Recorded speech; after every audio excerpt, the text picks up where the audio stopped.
കൂട്ടുകാരൻ നമ്മുടെ രേവതി എല്ലാം കൊണ്ടും മാറിയിരിക്കുകയാണ്. നമ്മുടെ സച്ചിയോട് പറയുന്നുണ്ട്, നിങ്ങൾ എന്തിന് ഇത്ര നേരം കാത്തിരുന്നു? അച്ഛനെ പറയേക്കാൾ മുമ്പ് തന്നെ നമ്മുടെ സഹതാപ കല്യാണമാണ് എന്നുള്ളൊരു വാക്ക് പറഞ്ഞപ്പോൾ തന്നെ നിങ്ങൾ അയാളെ അടിക്കേണ്ടതായിരുന്നു എന്ന് പറയുന്നുണ്ട്. അപ്പം നമ്മുടെ സച്ചി ആകെ ഷോക്കാണ്ട്. ഇവളെന്താ പറയുന്നത്? സച്ചി ഒന്നും പ്രതീക്ഷിക്കാതെ ഞാൻ അടിച്ചോ തെറ്റായി പോയോ എന്ന് ചോദിക്കുമ്പോഴാണ് നമ്മുടെ രേവതിയുടെ കയ്യിൽ നിന്നും ഇങ്ങനെ ഒരു മറുപടി.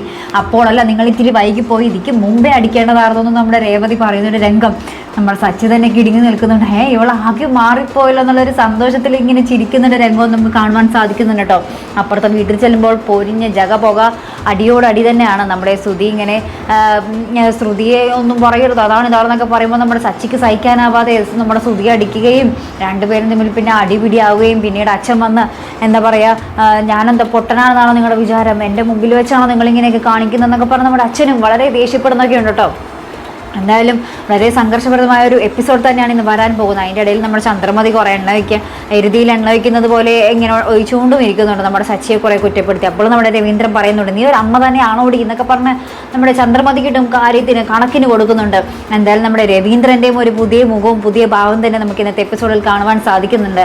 നമ്മുടെ രേവതിയും രവീന്ദ്രനും അങ്ങനെ ആകപ്പാടെ മാറിക്കഴിഞ്ഞു എല്ലാവരും. ഇനി ആരും പഞ്ചപാവങ്ങളെന്നല്ല പറയേണ്ടത്, ഇതൊന്നും പാവങ്ങളൊന്നുമല്ല.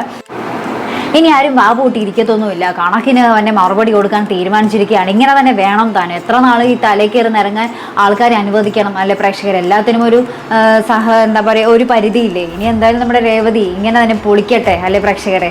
ഇങ്ങനത്തെ ഒരു പൊളി രേവതിയെ തന്നെയാണ് നമുക്ക് കാണാനും ഇഷ്ടം, ആഗ്രഹവും. എന്തായാലും അപ്പോൾ ഇതുപോലുള്ള പ്രൊമോ റിവ്യൂസിനും എപ്പിസോഡ് റിവ്യൂസിനും ഒക്കെ നിങ്ങൾ മറക്കാതെ ചാനൽ സബ്സ്ക്രൈബ് ചെയ്യുക. അടുത്തൊരു വീഡിയോയുമായി വരുന്നത് വരയ്ക്കും ഗുഡ് ബൈ.